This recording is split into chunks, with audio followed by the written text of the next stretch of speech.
Well, the UK is not alone. Italy is one of those countries scrambling to find other ways to generate energy before the cold sets in. Before the war, it was importing almost half its gas from Russia.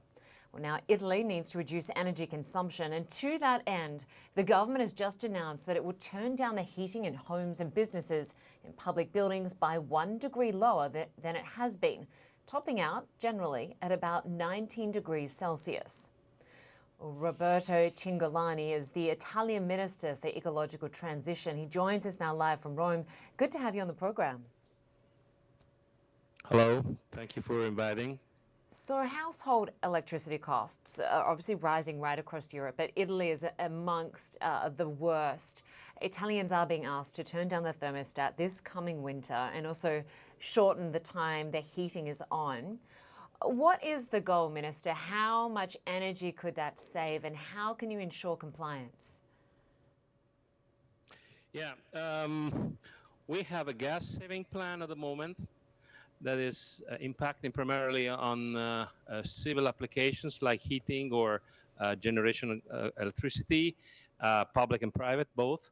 The forecast is that we should save, depending on how many people will follow the guidelines, between 4 and 9 billion cubic meter, and this is within the range that has been approved by the European Union for the gas saving program. Having said this, we have already replaced 25 billion cubic meter of gas by other sources to replace the Russian supply that was 29 billions last year.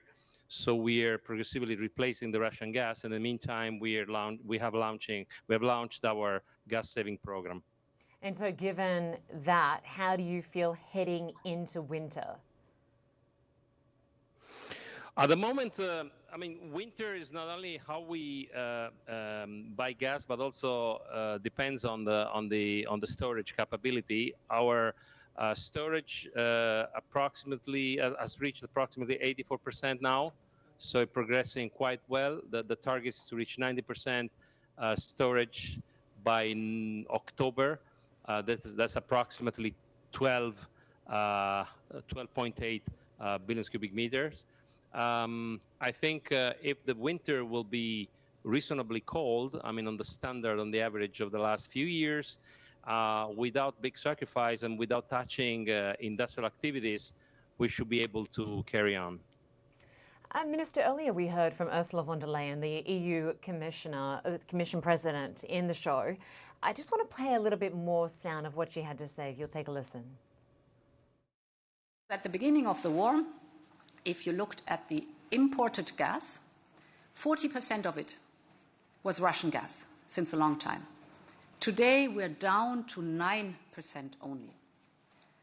So these are the 5 measures we will discuss with the member states at the informal council, Energy Minister Council on Friday. These are tough times, and they are not over soon. But I'm deeply convinced that if we show the solidarity, the unity, and we have the determination for that, we have the economic strength, we have the political will, that we shall overcome.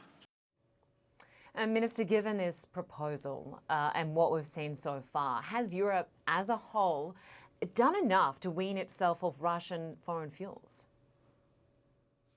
Look, actually, Europe has a very inhomogeneous mechanism for gas supply. As you know, I mean, Italy, for instance, is quite well interconnected. We have 5 gas pipelines plus 3 regasificators for liquid natural gas, and we're installing 2 new regasificators.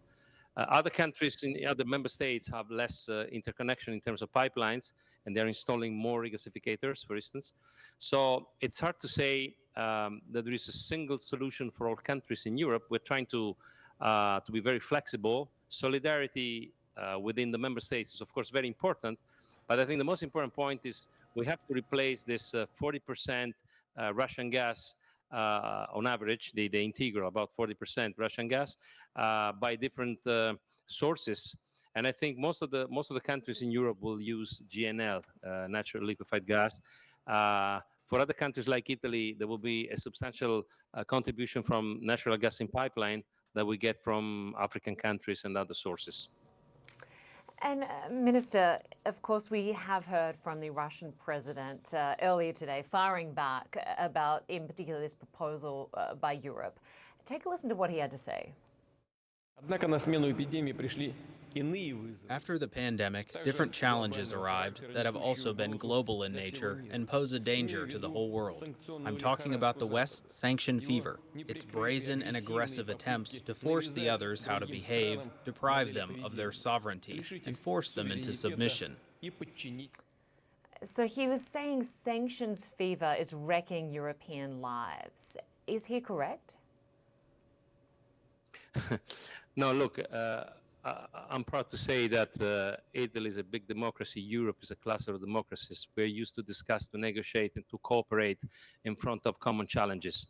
I mean, of course, if you start treating those problems with the totalitarian culture, you might misunderstand what's going on in Europe. At the moment, we're just collaborating and trying to find peaceful solutions to a problem that has been created by this horrible war that Russia has launched against Ukraine.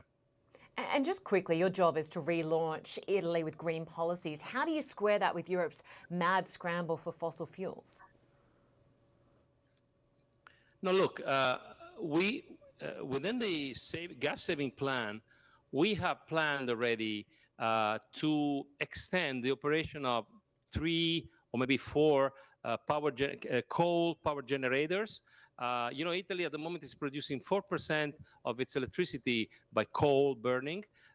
We are quite ahead on the phase out. It was supposed to be completely phased out, coal completely phased out by 2025. So we will delay a little bit just to produce some more electricity by burning coal. And this will let us save about 2 billion cubic meter of gas in the next couple of years. This will be a transitory decision. And the extra carbon dioxide which will be produced will be largely compensated by the impressive increase in the installation of renewable sources. In the first 8 months of 2022, we have requests for connection of new renewable power stations amounting to 9.3 gigawatt. So you see, we compensate by far the little excess of carbon dioxide that we will produce by producing gas with coal for a couple of years maximum, and this will contribute to the gas-saving strategy without impacting the environment. We will keep the road to 55% decarbonization by 2030. Italian Minister Roberto Cingolani, appreciate your time. Thanks so much for joining us.